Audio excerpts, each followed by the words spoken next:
Baik. Assalamualaikum warahmatullahi wabarakatuh. Selamat pagi, saya Haidar Zaki, Notar 2203147, Program Studi D3 Teknologi Otomotif, Politeknik Keselamatan Transportasi Jalan. Di sini saya akan menyampaikan, memaparkan dan mempresentasikan penelitian saya yang berjudul Rancang bangun alat bantu pengukur penyimpangan kicuk roda depan kendaraan menggunakan ISP32.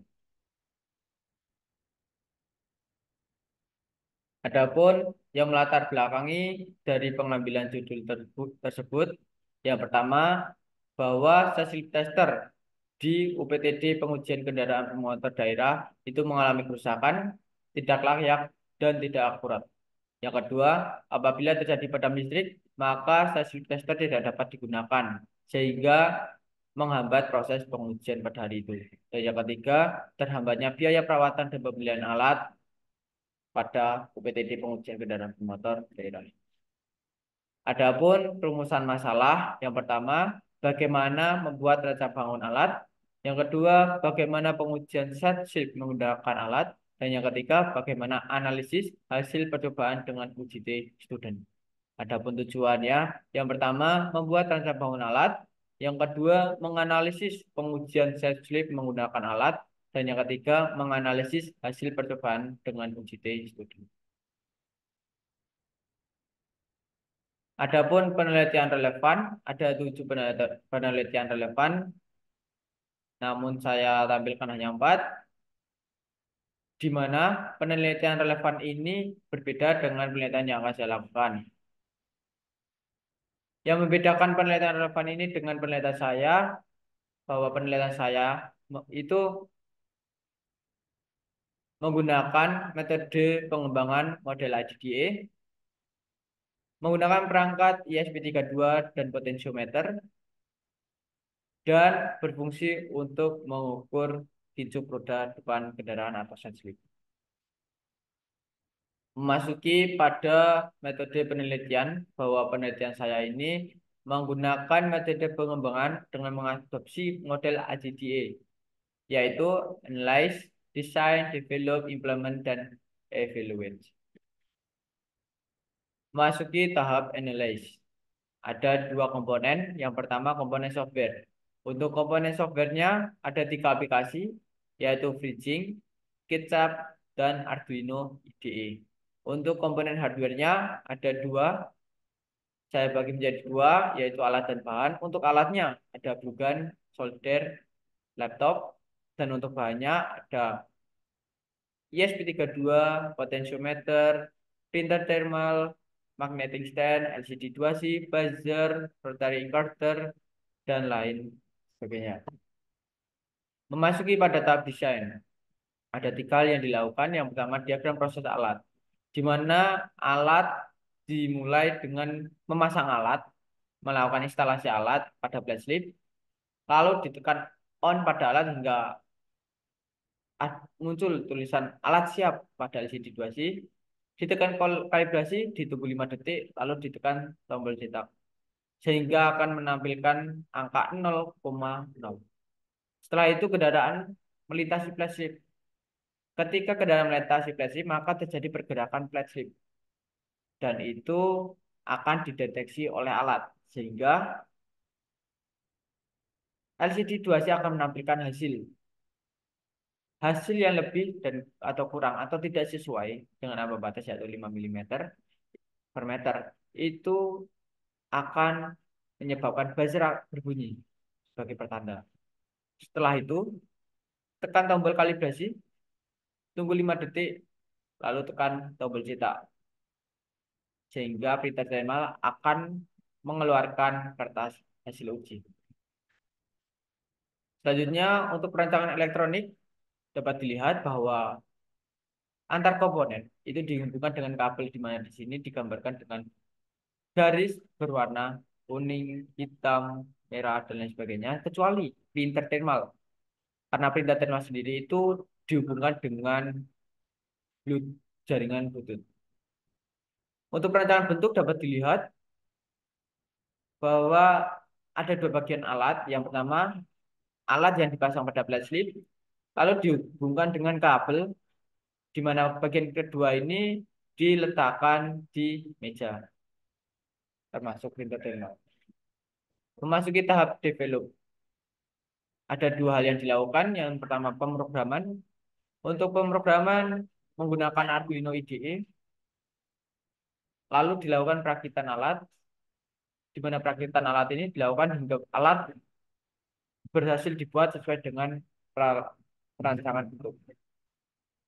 Memasuki tahap implement, ada tiga hal yang dilakukan. Yang pertama, instalasi alat.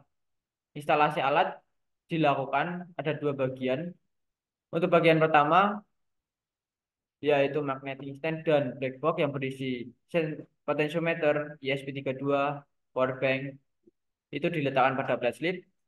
Lalu bagian kedua diletakkan di meja, yaitu printer thermal dan black box yang berisi LCD 2C, tombol-tombol, buzzer.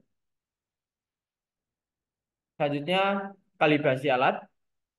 Kalibrasi alat dilakukan dengan menggunakan dial indikator, di mana kalibrasi alat ini menggunakan dengan nilai standar 1 mm sampai 7, dan tiap nilai standarnya itu dilakukan 3 kali percobaan, baik kanan maupun kiri. Dari 3 kali percobaan ini dapat dilihat bahwa rata-ratanya nol, rata-ratanya itu dikurangi oleh nilai standar dan menghasilkan nilai deviasi. Dari nilai deviasi ini tidak boleh lebih dari plus minus 10% nilai standar, di mana itu adalah nilai toleransi yang diatur pada SK Dirjen tentang tata cara kalibrasi peralatan pengujian kendaraan. Dan dapat dilihat bahwa hasilnya tidak ada satupun nilai standar yang melebihi dari nilai toleransi plus minus 10%. Dapat dilihat pada grafik bahwa dari 1 sampai 7, baik kanan maupun kiri, tidak ada yang melebihi dari 10% nilai standar. Selanjutnya memasuki pada tahap implement, bahwa alat pada tahap ini dilakukan diuji oleh 3 penguji, yaitu kendaraan bermotor tingkat 5, penguji tingkat penguji kendaraan bermotor tingkat 5, dan penguji kendaraan bermotor tingkat 4. Pada tahap uji coba ini, bahwa hasilnya komponen pada alat semuanya dapat berfungsi sebagaimana semestinya. Selanjutnya, setelah penguji melakukan uji coba alat itu, maka penguji diberikan form penilaian alat pada tahap evaluasi.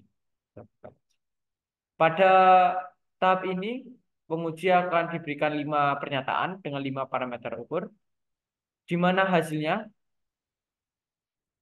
dari skor maksimum 75 didapatkan total skor 68, sehingga setelah dilakukan perhitungan menghasilkan angka 93,33%, atau di mana itu masuk dalam kategori sangat layak. Selanjutnya masuki tahap percobaan alat, bahwa pada percobaan alat ini dilakukan eksperimen dengan 3 kendaraan, yaitu mobil penumpang umum, mobil bus kecil, mobil bus sedang. Dapat dilihat hasilnya bahwa pada mobil penumpang umum, pola pada rancangan bahan alat, pola pada hasil yang dihasilkan oleh rancangan bahan alat itu selalu mengikuti pola pada sesi tester. Di sini dapat dilihat berarti bahwa hasil yang dia keluarkan oleh rancangan bahan alat dan sesi tester itu relatif sama. Tidak ada perbedaan atau tidak ada selisih yang jauh. Begitu juga pada percobaan alat menggunakan mobil bus kecil, polanya masih selalu mengikuti. Begitu juga pada mobil bus sedang, bahwa polanya pada rancang bangun alat itu selalu mengikuti hasil pada sesi tester. Sehingga dari percobaan alat menggunakan tiga kendaraan tersebut, selisih percobaan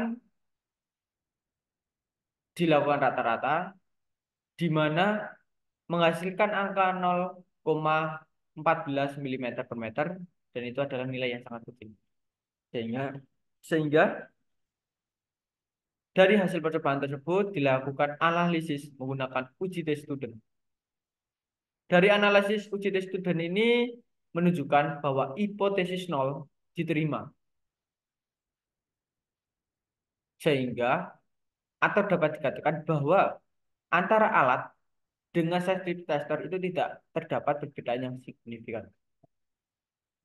Sehingga dapat disimpulkan dari penelitian yang telah saya lakukan bahwa yang pertama, alat telah berhasil dibuat dengan metode pengembangan yang mengadopsi model IDDA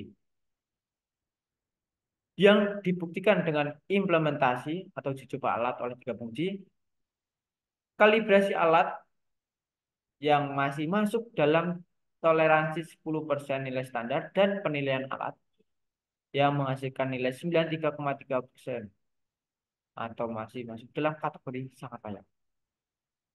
Yang kedua, untuk nilai selisih dari percobaan alat yang dilakukan dengan tiga kendaraan itu menghasilkan angka sebesar 0,14 mm per meter.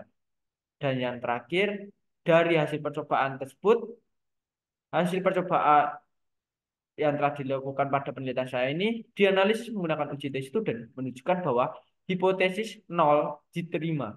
Artinya apa? Artinya tidak ada perbedaan yang signifikan antara alat dengan sensitive tester. Sehingga dari saya penulis menyarankan untuk melakukan pengembangan alat agar multiplatform sehingga hasil pengukuran dapat ditampilkan melalui aplikasi di Android, iOS, dan website. Baik, itu yang dapat saya sampaikan. Besar harapannya bahwa penelitian ini dapat diterima dan dapat memberikan manfaat bagi saya, penulis, instansi Politeknik Keselamatan Transportasi Jalan, dan UPTD Pengujian Kendaraan Bermotor Daerah. Baik, itu yang dapat saya sampaikan. Terima kasih. Wassalamualaikum warahmatullahi wabarakatuh. Selamat pagi.